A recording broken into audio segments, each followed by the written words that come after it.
parece si tenemos una pequeña oración una vez más para pedir la bendición del Señor?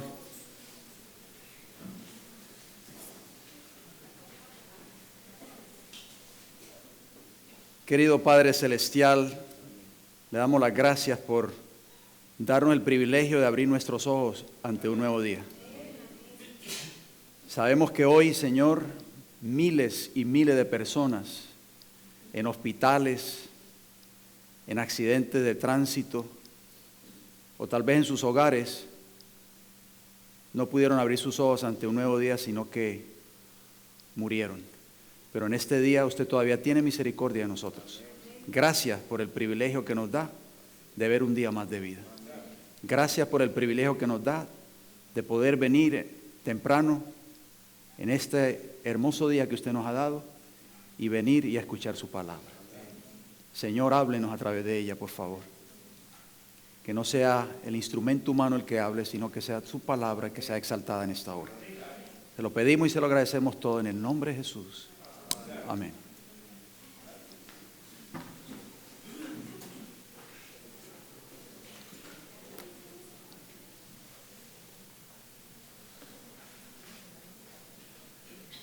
Quiero decirles que este servidor, pues, se ha gozado en el Señor a través de los diferentes temas que han sido presentados durante este campamento.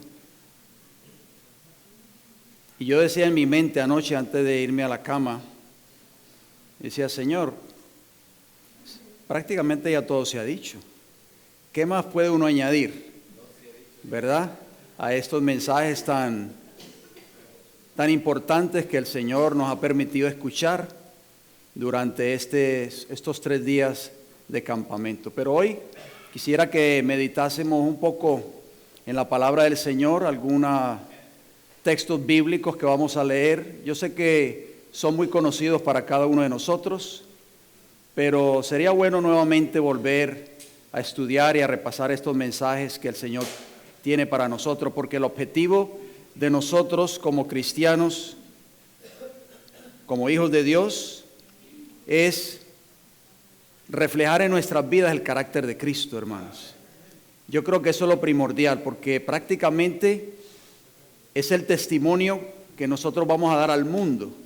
Es el evangelio práctico que nosotros vamos a predicar al mundo, porque como decía el pastor Torres y como decían los diferentes ministros que han estado predicando durante este fin de semana, nosotros podemos tener la teoría de la verdad, podemos tener la teoría del mensaje, pero si nosotros no llevamos esa teoría a la práctica, si con nuestro diario vivir nosotros no demostramos de que Cristo ha hecho un cambio en nuestras vidas, pues de nada sirve, ¿verdad que no?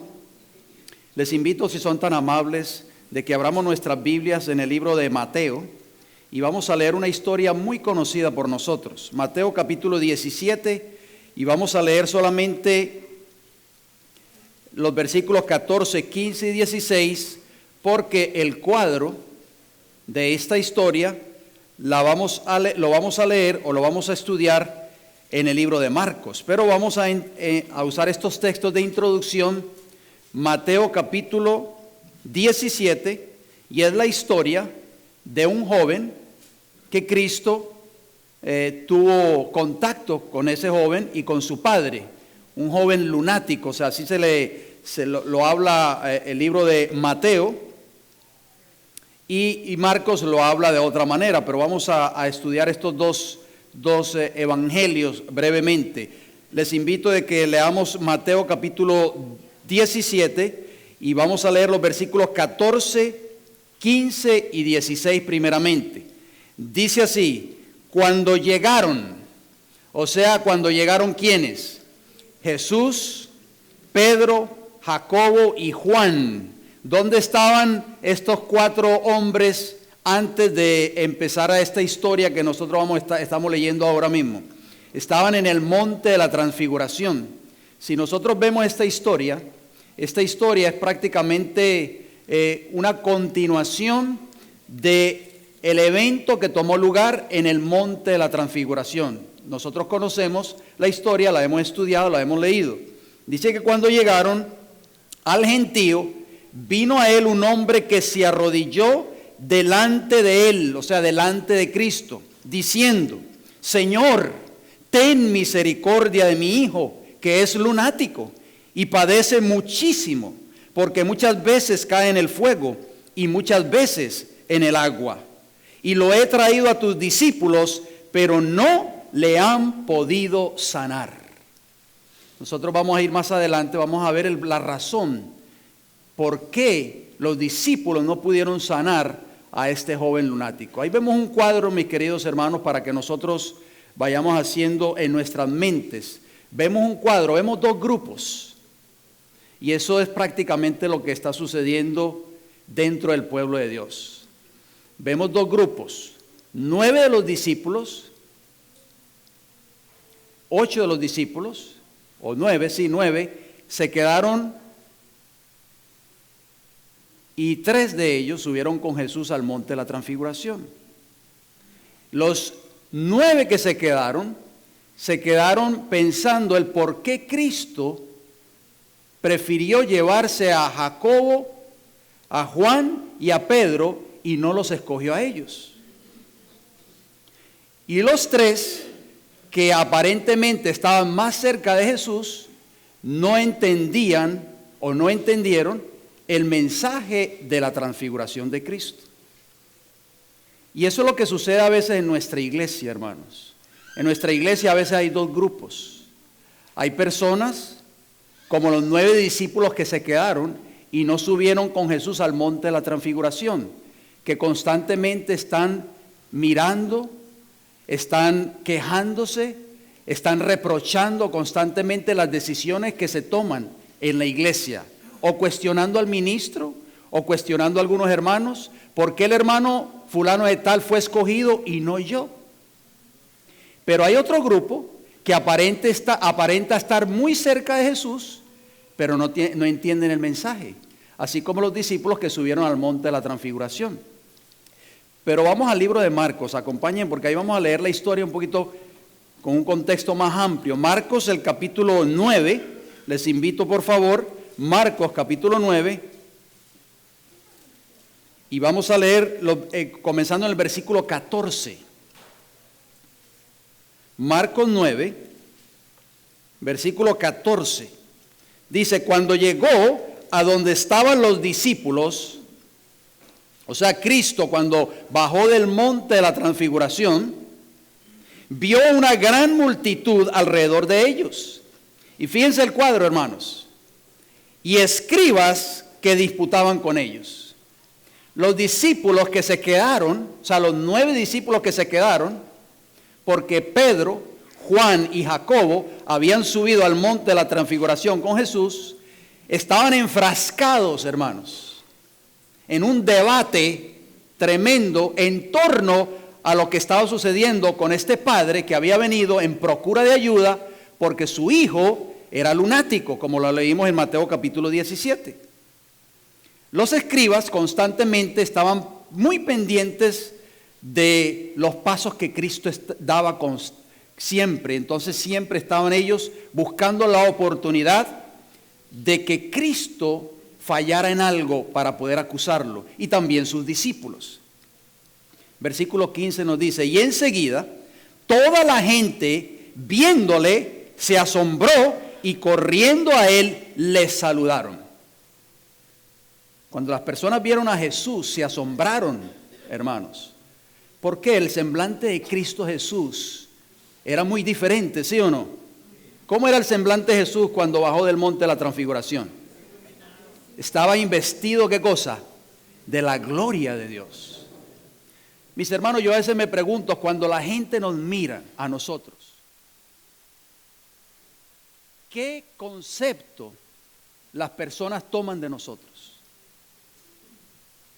Nos miran y se asombran porque verdaderamente nosotros somos cristianos genuinos y verdaderos, o se asombran porque tal vez nosotros somos prácticamente iguales o parecidos al mundo. Meditemos en todas esas preguntas, por favor. Versículo 16 nos dice: Él les preguntó. Cristo les preguntó allí a las personas que estaban allí, también por supuesto a los escribas: ¿Qué disputáis con ellos? Versículo 17 nos dice: y respondiendo uno de la multitud, dijo: Maestro, traje a ti mi hijo que tiene un espíritu mudo. Mateo capítulo 17, versículo 15, que lo leímos anteriormente, nos decía que este joven era lunático. O sea, estaba loquito.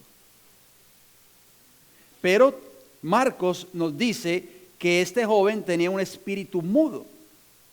O sea, este joven prácticamente estaba poseído, ¿por quién? Por Satanás.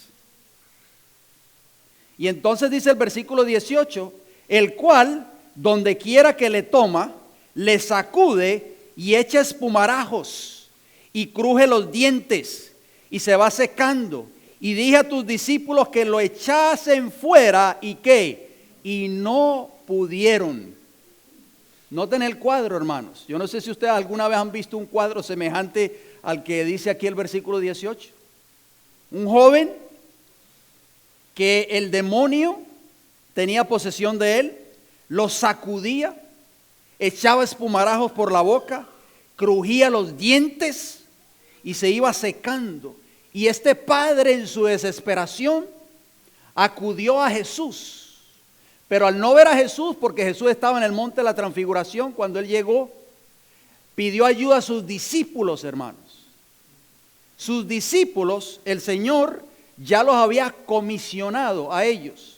Noten bien cómo dice la sierva del Señor, cito el deseado de toda la gente, la página 393 y 394. Dice: cuando Jesús mandó a los 12 a predicar por Galilea, les había conferido autoridad sobre los espíritus inmundos para poder echarlos. Mientras conservaron firme su fe, los malos espíritus habían obedecido sus palabras. O sea que algo estaba pasando con esos 9 discípulos que no pudieron echar fuera ese demonio. Y eso, hermano, es lo que a veces puede suceder dentro de la iglesia. Cuando la iglesia, mis queridos hermanos, pierde la fe, pierde el objetivo que es Cristo Jesús, la iglesia se debilita. Y es por eso que nosotros tenemos que estar en comunión con el Señor cada día a través de su palabra. Nuestra mente y nuestro enfoque debe ser Cristo Jesús. Constantemente nosotros no podemos apartar la mente, la vista del modelo perfecto que es Cristo Jesús. Cuando nosotros apartamos la vista de Cristo y la ponemos en nuestros hermanos, la ponemos en el ministro de la iglesia, la ponemos en el anciano de la iglesia o de cualquier miembro de iglesia, la iglesia comienza a debilitarse y no tiene poder para hacer su obra. Por eso nosotros tenemos que tener la vista puesta en Jesús. Sigue diciendo la sierva del Señor: los discípulos, incapaces de explicarse su derrota, sentían que estaban atrayendo deshonor sobre sí mismos y su maestro. Y en la muchedumbre había escribas que sacaban partido de esa oportunidad para humillarlos. Agolpándose en derredor de los discípulos, los acosaban con preguntas, tratando de demostrar que ellos y su maestro eran impostores. Allí había un espíritu malo que ni los discípulos ni Cristo mismo podrían vencer, declararon triunfantemente los rabinos. La gente se inclinaba a recordar con los escribas y dominaba a la muchedumbre un sentimiento de desprecio y burla. Fíjense bien, hermano, lo que atrae estas situaciones que a veces surgen dentro del pueblo de Dios, traen oprobio a la obra y a la causa de Dios. Los escribas tomaron partida de esa escena. Cuando vieron que los discípulos no pudieron sacarle el demonio a este joven lunático, ellos dijeron que la obra de Cristo era falsa, que los discípulos de Cristo eran unos impostores, que Cristo era un impostor. Cuando nosotros, mis queridos hermanos, perdemos el enfoque que es Cristo Jesús, cuando nosotros dejamos de hacer la obra de Cristo Jesús a través de su palabra, nosotros nos convertimos en un oprobio para la causa del Señor. Nosotros tenemos que entender esto. Esto es muy importante, hermano. Aquí hay muchas lecciones que podemos aprender a través de esta historia. Noten cómo dice el versículo 19. Y respondiendo él les dijo, o sea Cristo, Oh generación incrédula, reprendió a sus discípulos, mis queridos hermanos. ¿Hasta cuándo he de estar con vosotros? ¿Hasta cuándo os he de soportar? Traédmelo. Cristo reprende a sus discípulos y les dice: generación incrédula, ¿hasta cuándo os he de soportar? ¿Cuánto tiempo, hermanos, lleva Cristo Jesús soportándote a ti y a mí? ¿5 años? ¿10 años? ¿20 años? ¿30 años? ¿40 años? ¿Hasta cuándo Cristo va a soportar nuestros caracteres imperfectos? ¿Hasta cuándo Cristo va a soportarte a ti o a mí nuestras críticas, nuestros fallos, nuestros errores? Constantemente criticando, constantemente hablando mal del hermano, constantemente, hermano, trayendo oprobio a la obra del Señor. ¿Hasta cuánto tiempo Jesús va a soportarte a ti y a mí? Pero Dios es un Dios de amor y misericordia. Vayamos al libro de Isaías, acompáñenme rapidito, mantengan sus deditos si son tan amables. Allí en Marcos capítulo 9, porque vamos a regresar rapidito allí. Isaías capítulo 46 y el versículo 4, noten cómo dice.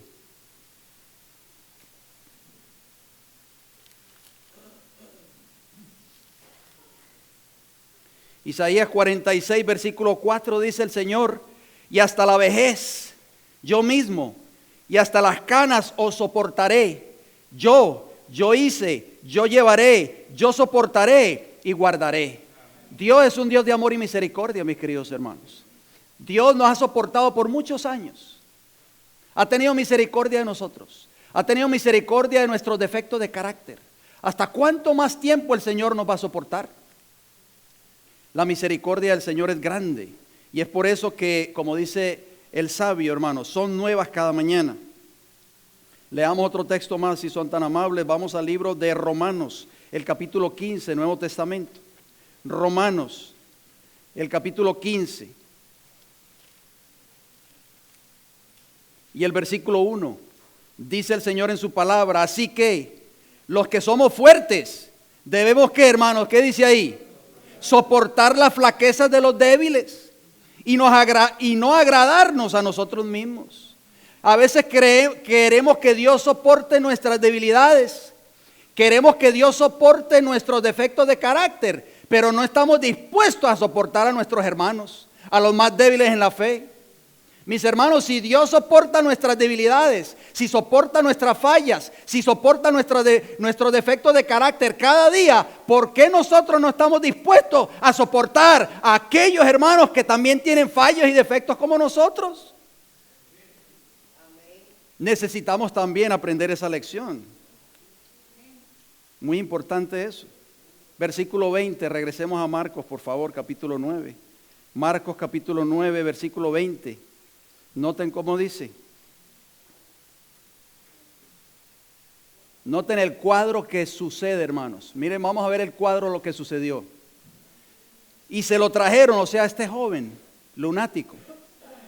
Y cuando el espíritu vio a Jesús, sacudió con violencia al muchacho, quien cayendo en tierra se revolcaba echando espumarajos.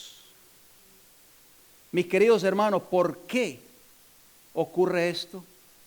El espíritu vio a Jesús y sabía que Jesús tenía el poder para que ese joven fuese liberado. Hermanos, ¿nosotros creemos que Cristo tiene el poder para liberarnos de nuestros pecados?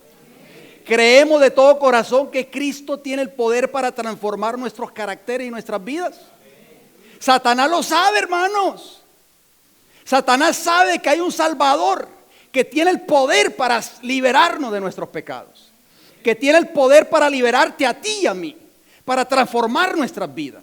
Y cuando el espíritu inmundo vio a Jesús, este joven, hermanos, lo tomó el espíritu y lo sacudió violentamente. O sea, el objetivo de Satanás era acabar con la vida de ese joven antes de que Jesús lo liberara. Y dice, y lo sacudió con violencia, cayendo en tierra se revolcaba, hermanos. Miren este cuadro, por favor. Mire lo que puede hacer Satanás cuando toma posesión de un corazón o de una mente. La sierva del Señor en el conflicto de los siglos dice que si el Señor permitiera que Satanás tomara control de nuestras vidas, nos desquiciaría, hermanos, la mente, destruiría nuestras casas y nuestras propiedades. Así lo dice el conflicto de los siglos en el capítulo ¿Quiénes son los ángeles? Ustedes lo han leído. ¿Por qué permitió Jesús este cuadro, hermanos? Hay una cita del Espíritu de Profecía que nunca ha sido traducida al español. No sé si ustedes tienen el libro.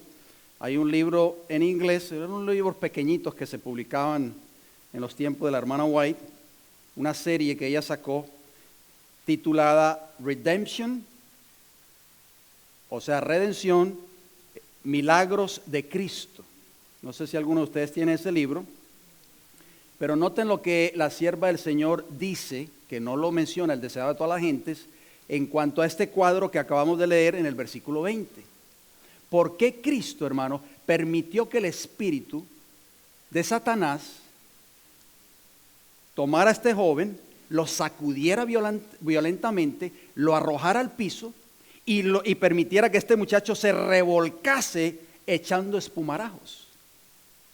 Dice la sierva del Señor, Jesús permitió que Satanás ejercitara su poder sobre su víctima para que la gente entendiera mejor la naturaleza del milagro que él estaba a punto de realizar y para que fuesen impresionados más profundamente con un sentido de su poder divino. Mis queridos hermanos, a veces el Señor permite que nosotros pasemos por circunstancias en la vida difíciles. A veces el Señor permite que tú y yo pasemos por momentos difíciles, por angustias, por tribulaciones, para que Él pueda manifestar su poder en nosotros. Pero nosotros tenemos que confiar en Él. Ahí es el momento cuando más nosotros necesitamos del poder de Cristo Jesús. Es cuando en ese momento nosotros necesitamos confiar en Él, porque Él a veces permite ciertas circunstancias, porque cada vez que sucede algo en nuestras vidas, cada vez que un infortunio sucede en nuestras vidas, lo primero que hacemos es echarle la culpa ¿a quién? A Satanás, ¿sí o no, hermanos? Pero hay muchas veces, hermanos, de acuerdo a esta cita, muchas veces el Señor permite ciertas circunstancias en nuestra vida para Él manifestar su poder en nosotros.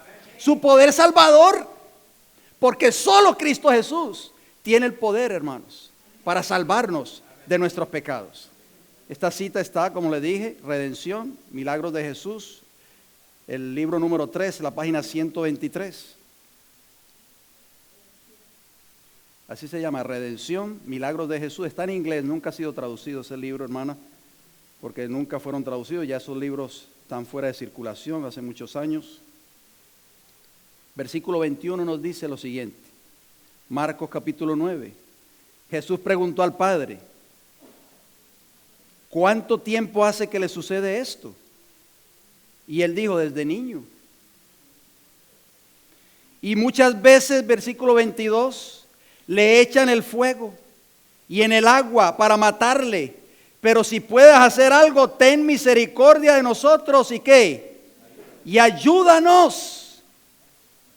Mire el clamor de este padre, hermanos. Este debería ser el clamor de cada hijo e hija de Dios. Cuando nosotros estemos pasando por algún problema en nuestras vidas, por alguna tribulación, por algún pecado, por alguna tentación, hermanos, tenemos que clamar al Señor y decir, Señor, ayúdanos.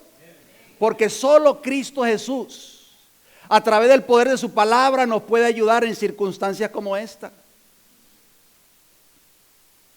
Vayamos rapidito, si son tan amables, al libro de Salmos. Salmo 30, versículo 10.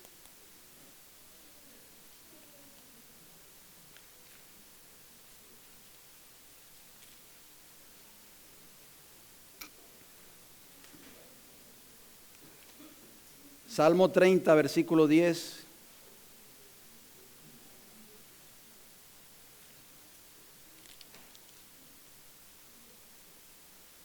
Dice el salmista, vamos a leer el 9 para tener un contexto mejor. Salmo 39 nos dice: ¿qué provecho hay en mi muerte cuando descienda a la sepultura? ¿Te alabará el polvo? ¿Anunciará tu verdad? Versículo 10: oye, oh Jehová, y ten misericordia de mí. Jehová, sé tú, ¿qué cosa? Mi ayudador. Este padre clamó al Señor y le dijo: ten misericordia de nosotros, de mi hijo y de mí, y ayúdanos. Cristo Jesús es nuestro ayudador, hermanos. Jesús es el único que nos puede ayudar en nuestras luchas, en nuestras tentaciones, en nuestras pruebas, en toda circunstancia de la vida. Jesús es nuestro ayudador. Tenemos que ir a Él en esta hora, clamar a Él y pedir su ayuda. Si nosotros estamos luchando con alguna tentación, si el enemigo nos está acosando, si el enemigo nos está atacando, mis queridos hermanos, clama a Él en esta hora y dile a Él: Señor, ayúdame. Cuando nosotros oramos de esa manera, cuando nosotros clamamos de esa manera, el Señor nunca va a dejar de escuchar una oración tal. El Señor va a venir siempre en procura de nuestra ayuda, de aquellos que confían plenamente en Él. Por favor, nunca olvidemos eso.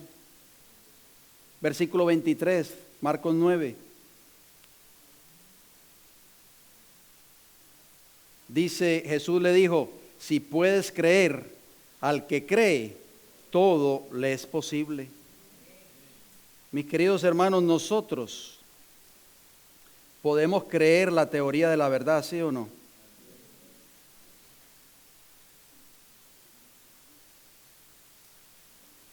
Pero nosotros creemos lo que puede hacer la verdad por nosotros. Creemos que la verdad puede transformar mi vida, puede transformar tu vida. Creemos que Cristo tiene el poder para darnos la victoria sobre nuestros pecados. Creemos que Jesús tiene el poder para levantarnos de nuestra condición miserable y transformar nuestras vidas, hermanos. Ese es el meollo del Evangelio. Todos los discípulos de Jesús, el apóstol Pablo y todos estos hombres creyeron en el poder del Evangelio. El Evangelio, mis hermanos, no es una doctrina. El Evangelio es un principio que transforma el alma. Nosotros tenemos que creer en el poder del Evangelio. Jesús dijo: todo el que cree le es posible. Dice la mensajera del Señor en la página 395 del Deseado de toda la gente. Yo les exhorto a que lean ese capítulo. Yo sé que ustedes lo han leído, pero que lo volvamos a leer nuevamente. El capítulo 47 del Deseado de toda la gente. Dice: nada os será imposible. Ese es el título. Es un hermoso capítulo. Dice la sierva del Señor: no faltaba poder a Cristo, pero la curación del Hijo dependía de la fe del Padre. ¿Escucharon esas palabras, hermanos? Cristo tiene el poder, ¿sí o no? Pero la fe del Padre dependía, hermanos, en la curación de su Hijo. Cristo está dispuesto a transformar nuestras vidas. Pero muchos de nosotros no creemos, hermanos, que Cristo tiene el poder para transformar mi carácter o para transformar tu carácter. Estallando en lágrimas, comprendiendo su propia debilidad, el Padre confió completamente a la misericordia de Cristo, o se confió completamente a la misericordia de Cristo. Exclamando, dijo: creo, ayuda a mi incredulidad.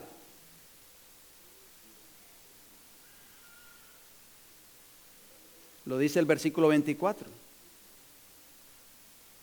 Dice el versículo 25: cuando Jesús vio que la multitud se agolpaba, reprendió al espíritu inmundo diciéndole: espíritu mudo y sordo, yo te mando, sal de él y no entres más en él. Gloria al Señor. Mis queridos hermanos, nosotros tenemos que confiar como pueblo de Dios. Tenemos que confiar en la palabra del Señor. Este libro tiene poder para transformar tu vida y para transformar mi vida.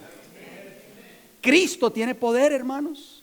La palabra de Jesús es poderosa, es viva y eficaz. transforma el ser humano, cambia la mente, hermanos. Nosotros tenemos que confiar en la palabra del Señor. Dijo, yo te mando, sal de él y no entres más en él. Cuando Cristo Jesús pronuncia estas palabras en tu vida o en mi vida, están llenas de poder porque solo Jesús, hermanos, a través de su palabra, tiene el poder para transformar tu vida, tiene el poder para transformar mi vida. Por eso es que tenemos que clamar a Él en esta mañana. De nuestra fe en su palabra depende nuestra liberación, depende nuestra victoria sobre el pecado, depende nuestra transformación de carácter. ¿Cuántos años nosotros llevamos sirviéndole al Señor? ¿Cuántos años hemos venido asistiendo a campamentos como este? ¿Ha hecho un cambio en nuestras vidas la exposición de la palabra del Señor? ¿Su palabra en nuestras vidas ha hecho un cambio? ¿O seguimos teniendo los mismos caracteres que poseíamos antes cuando conocimos al Señor por primera vez? Esas son las preguntas que han de venir a colación en nuestra mente al meditar en esta historia, hermanos. Versículo 26 nos dice, entonces el espíritu, clamando y sacudiéndole con violencia, salió y él quedó como muerto, de modo que muchos decían, ¿está muerto? Cristo Jesús, solo Cristo, hermanos, tiene el poder para salvarte a ti y para salvarme a mí. Solo Jesús puede expulsar de nuestras vidas todo defecto de carácter que nosotros podamos tener. Si nosotros confiamos en Él, si nosotros entregamos nuestras vidas a Él. Muchos no quieren renunciar, hermanos, o muchos no queremos renunciar a nuestros defectos de carácter, a nuestros temperamentos impacientes, explosivos, a nuestra forma crítica hacia los demás. No queremos entregarle esos defectos de carácter a Cristo Jesús. Queremos mantenerlos. Y Cristo Jesús no puede hacer nada al respecto si nosotros no confiamos esa falla en sus manos, si no las ponemos a sus pies. Cristo está dispuesto en esta hora, hermanos, en este día, a transformar nuestras vidas si confiamos en su palabra. Las personas se sorprendieron cuando vieron a este joven y creían que estaba muerto. Pero noten el versículo 27, hermanos. El versículo 27 nos dice, pero Jesús, tomándole de la mano, le enderezó y se levantó. Mire qué maravilloso. Ahí hay 3 principios que nosotros no podemos dejar pasar por alto. Esto fue una breve meditación, no es muy largo el mensaje. Es simplemente para que nosotros pensemos de que Cristo Jesús, hermanos, debe ser lo más importante en nuestras vidas. Dice que Cristo Jesús, tomándole de la mano, le enderezó y el joven se levantó. Primer principio. Después de que nosotros somos liberados, Cristo Jesús hace 3 cosas en nuestra vida. Número 1, ¿qué dice ahí? Nos da la mano, hermanos. O nos toma de la mano. ¿Qué significa esto? Vayamos a Mateo rapidito, Mateo capítulo 14, versículo 28. Mateo capítulo 14, versículo 28 al 31 nos dice.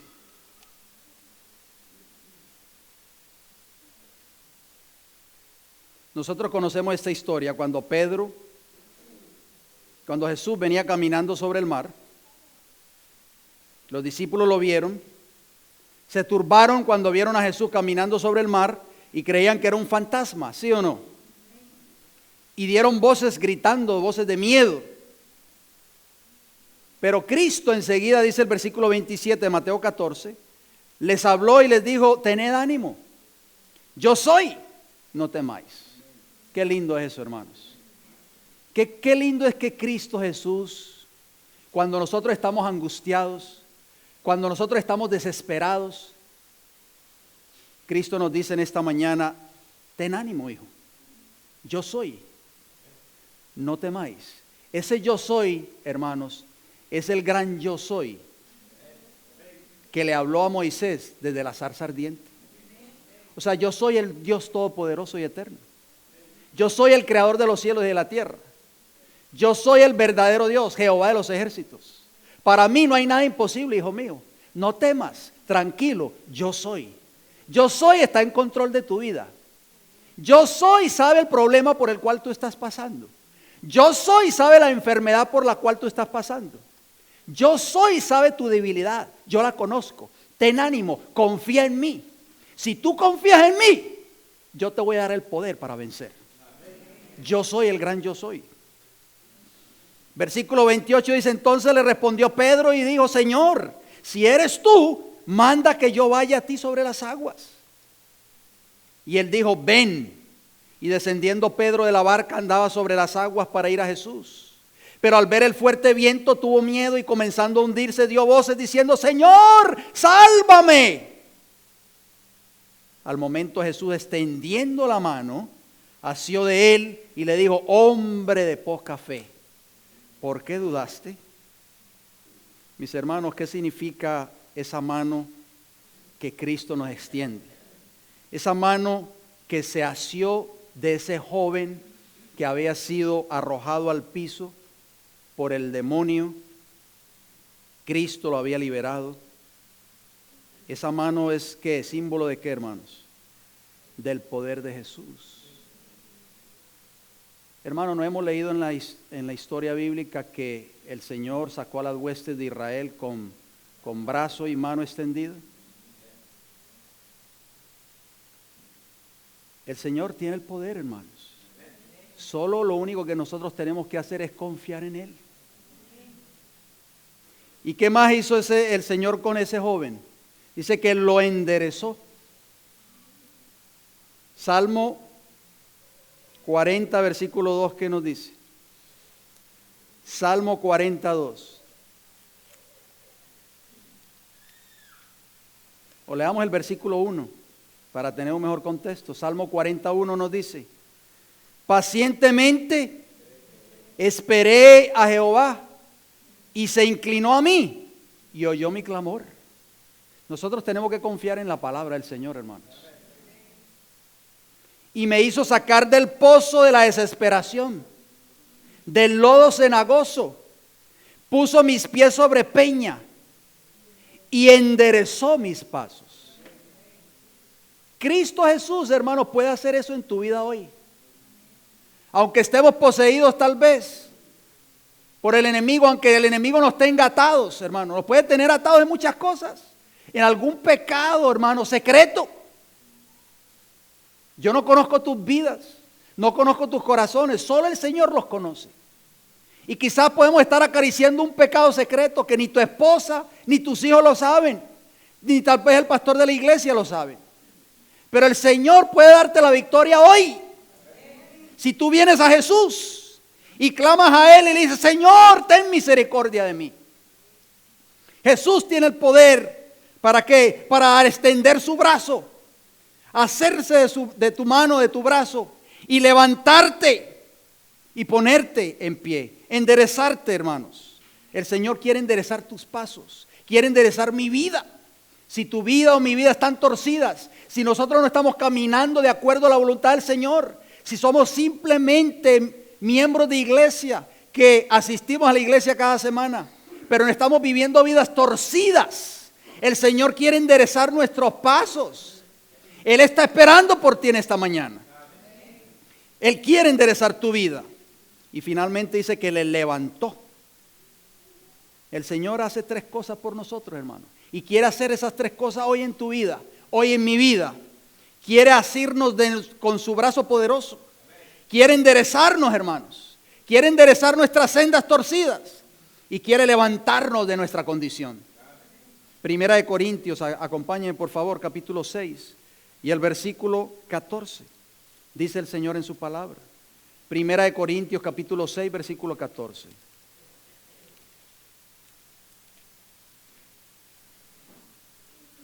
Vamos a leer 3 textos rapidito. Primera de Corintios, el primero, capítulo 6, versículo 14 nos dice, y Dios que levantó al Señor Oigan bien, hermanos, el poder de Dios resucitó a Cristo de la tumba. Ustedes han leído ese hermoso capítulo en el deseado de toda la gente, ¿verdad? Es extraordinario, hermanos. Cuando yo leo ese capítulo, eso me conmueve a mí.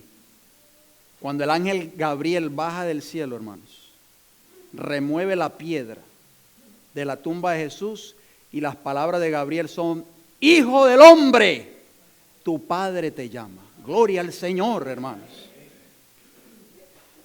Ese poder, hermanos, que levantó al Señor, que levantó a Cristo de la tumba, dice la palabra del Señor, también a nosotros nos levantará con su poder. Alabado sea el Señor. Hermanos, ¿confías tú en este libro? ¿Confías tú en esta bendita palabra? Esta palabra tiene el poder, hermanos, para levantarnos de nuestra condición, para levantarnos de nuestra miseria en que hemos caído. Satanás nos ha revolcado en la miseria del pecado. Satanás nos ha usado muchas veces. Nos ha esclavizado, mis queridos hermanos. Pero solo Jesús tiene el poder para levantarte.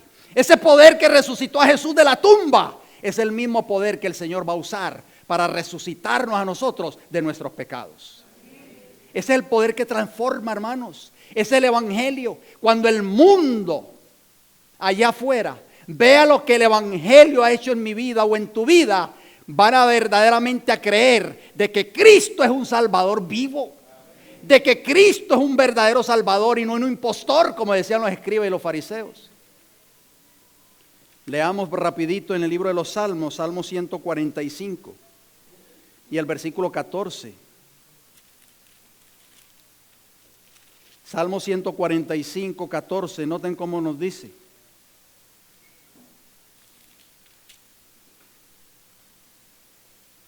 Dice el Señor en su palabra, hermanos: sostiene Jehová a todos los que caen y levanta a todos los oprimidos. Alabado sea el Señor. Leamos otro salmo más, Salmo 146, versículo 8. Allí mismo, el próximo salmo. Salmo 146, versículo 8 dice: Jehová abre los ojos de los ciegos. Jehová levanta a los caídos. Jehová ama a los justos. Oh, mis queridos hermanos, si hemos caído en algún pecado, si estamos hundiéndonos tal vez en el pecado, tal vez el mundo cree que nosotros somos cristianos o somos buenos cristianos porque venimos a los servicios de la iglesia cada semana, pero tal vez muchos se están hundiendo en su pecado. Si tú clamas hoy a Jesús, el Señor te va a tomar por tu mano, con su brazo poderoso. Te va a enderezar tus caminos, tus pies, y te va a levantar de tu condición. Pero para que esas tres cosas sean una realidad en nuestras vidas, nosotros tenemos que confiar en el poder de su palabra. Esas fueron las palabras que Cristo le dijo a ese padre de ese joven poseído por Satanás. Si puedes creer, al que cree, todo le es posible, hermanos. Yo sé que tal vez muchos de nosotros decimos: yo tengo un carácter impulsivo, tengo un carácter impetuoso, tengo un carácter iracundo, no tengo paciencia con mi familia, con mi esposa, con mis hijos, con mis hermanos en la iglesia. Pero si tú crees, Cristo puede transformar tu carácter. Leamos los últimos textos de esta historia, contenidos en Marcos capítulo 9, versículo 28 y versículo 29.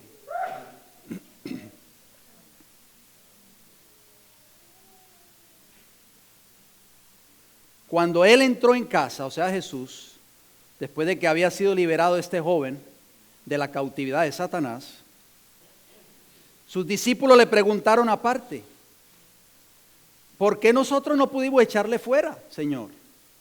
¿Qué falló? ¿En qué fallamos, Señor? Y les dijo: este género con nada puede salir, sino con ¿qué? Con oración y ayuno.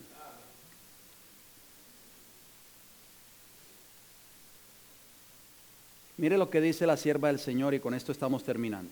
Deseado de toda la gente, la página 397 dice: su incredulidad, o sea, la incredulidad de los discípulos, que los privaba de sentir una simpatía más profunda hacia Cristo, y la negligencia con que habían considerado la obra sagrada a ellos confiada, les había hecho fracasar en el conflicto contra las potestades de las tinieblas.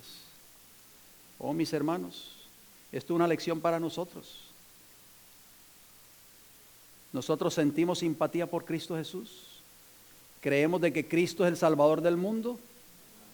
¿Sí lo creemos? ¿Y crees tú que Cristo es tu Salvador? Dice la sierva del Señor que habían considerado la obra sagrada a ellos con negligencia. Mis queridos hermanos, nosotros ante nuestros ojos, en nuestras vidas, el Señor nos ha confiado una obra muy solemne, una obra muy sagrada. Nosotros no podemos subestimar la obra del Señor. Es una obra muy maravillosa, muy solemne, y nosotros la tenemos que cumplir a cabalidad. Las palabras con que Cristo señalara su muerte les habían infundido tristeza y duda.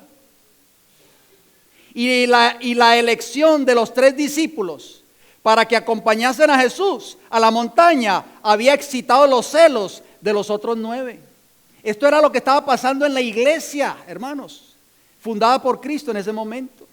Habían celos, había envidia, había espíritu de crítica, había espíritu de chisme. ¿Por qué a ellos y no a nosotros?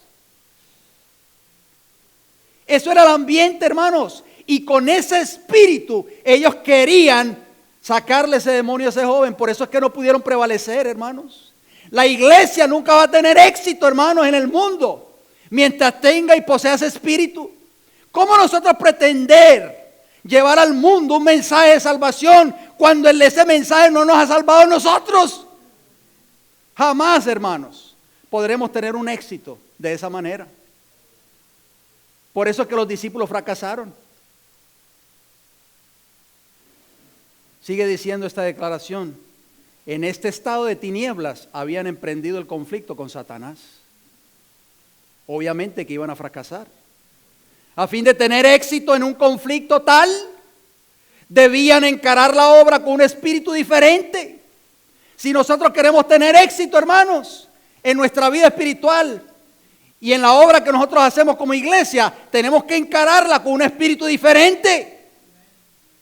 Sigue diciendo esta declaración: su fe debía ser fortalecida por la oración ferviente, el ayuno y la humillación del corazón. Mis hermanos, muchos no están dispuestos ni a orar, ni a ayunar, ni mucho menos humillarse. Debían despojarse del yo y ser henchidos del Espíritu y del poder de Dios.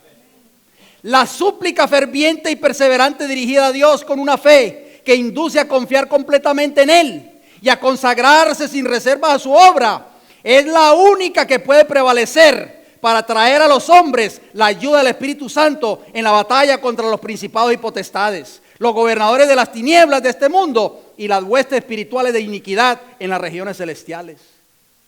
Muy importante, hermanos, la súplica ferviente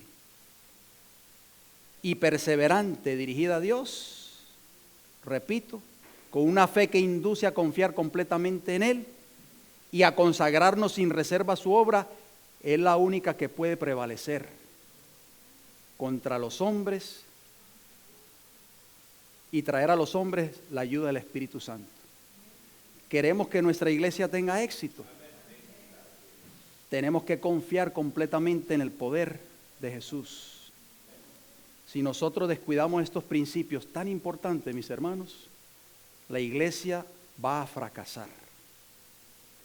Podemos predicar la teoría de la verdad al mundo, pero si esa verdad no ha hecho un cambio en mi vida o en tu vida, estaremos fracasando una y otra vez.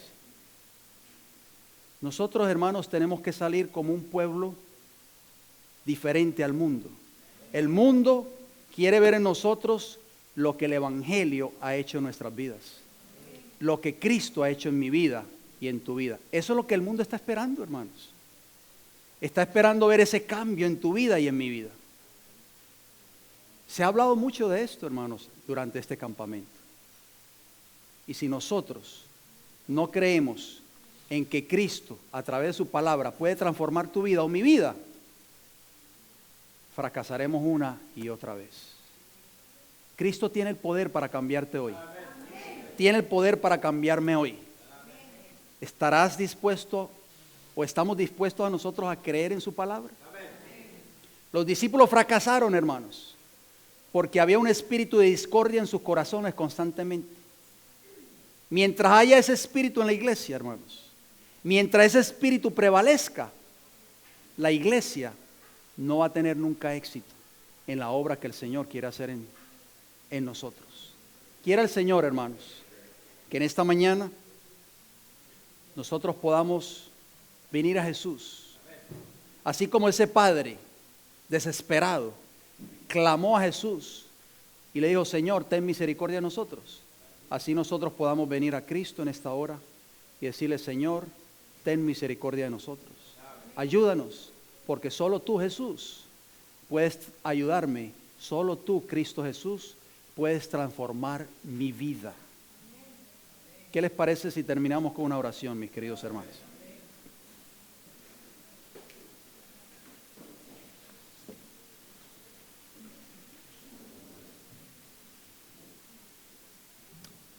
Padre Celestial, gracias, Señor, por su amor y su misericordia. Gracias, Padre, porque usted todavía nos dice: ¿hasta cuándo os he de soportar? Gracias porque su misericordia, Señor, no es como la misericordia de los hombres. Usted todavía soporta nuestros malos rasgos de carácter. Todavía está soportando nuestro espíritu de crítica y de juicio y de acusación hacia nuestros hermanos. Todavía usted soporta, Señor, nuestros defectos de carácter. Padre Celestial, en esta mañana, Señor, venimos ante Jesús, porque solo Cristo Jesús tiene el poder para cambiarnos, Señor. Solo Cristo Jesús tiene el poder para liberarnos de las potestades de Satanás. En esta mañana, Señor, yo no conozco el corazón de mis hermanos aquí presentes. No conozco sus luchas, sus debilidades, sus tentaciones. Solo usted las conoce. Pero venimos ante su presencia, Padre, clamando como este padre, este joven lunático, en procura de su ayuda, Señor. Señor Jesús, ayúdanos, por favor. Ya no queremos tener un espíritu, Señor, de crítica. No queremos ya poseer un espíritu de envidia. No queremos poseer más un espíritu de chisme, Señor. No queremos poseer ya más un espíritu de hipocresía. No queremos poseer más un espíritu de condenación. Queremos tener el espíritu de Jesús. En esta mañana, Señor, clamamos a usted para que transforme nuestras vidas. Padre Celestial, por favor, tenga misericordia de nosotros. Ayúdanos a confiar en su palabra, Señor. Esa palabra que transformó el carácter de Pedro, ese hombre tan impetuoso, que no escatimaba sacar su espada para cortar cabezas o cortar orejas. Juan, Señor, que no escatimó jóvenes, niños, ancianos, Señor, que descienda fuego del cielo sobre estos samaritanos y los consuma. Pero estos hombres fueron transformados, como Saulo de Tarso, Señor, que era un hombre impetuoso, iracundo, era un hombre blasfemo, perseguidor de la iglesia, pero pudo decir: con Cristo estoy juntamente crucificado y ya no vivo yo, ya yo no soy Saulo, yo soy Pablo, transformado por el poder del evangelio. Por eso no me avergüenzo de predicar este evangelio glorioso, porque cambió mi vida, transformó mi vida, soy un hombre nuevo. Eso es lo que quiere ver el Señor en su iglesia hoy.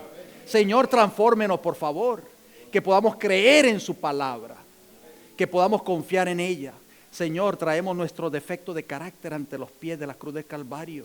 Padre, Señor, por favor, ¿cuántos campamentos más vamos a necesitar para nosotros ser cristianos genuinos? Queremos confiar en ti, Señor. Transfórmanos, Padre Celestial. Ponemos nuestros pecados, nuestras debilidades de carácter en tus manos en tus pies en esta mañana. Gracias por escucharnos. Lo pedimos y lo agradecemos todo en el nombre de Jesús. Amén, Señor. Bendiciones para todos.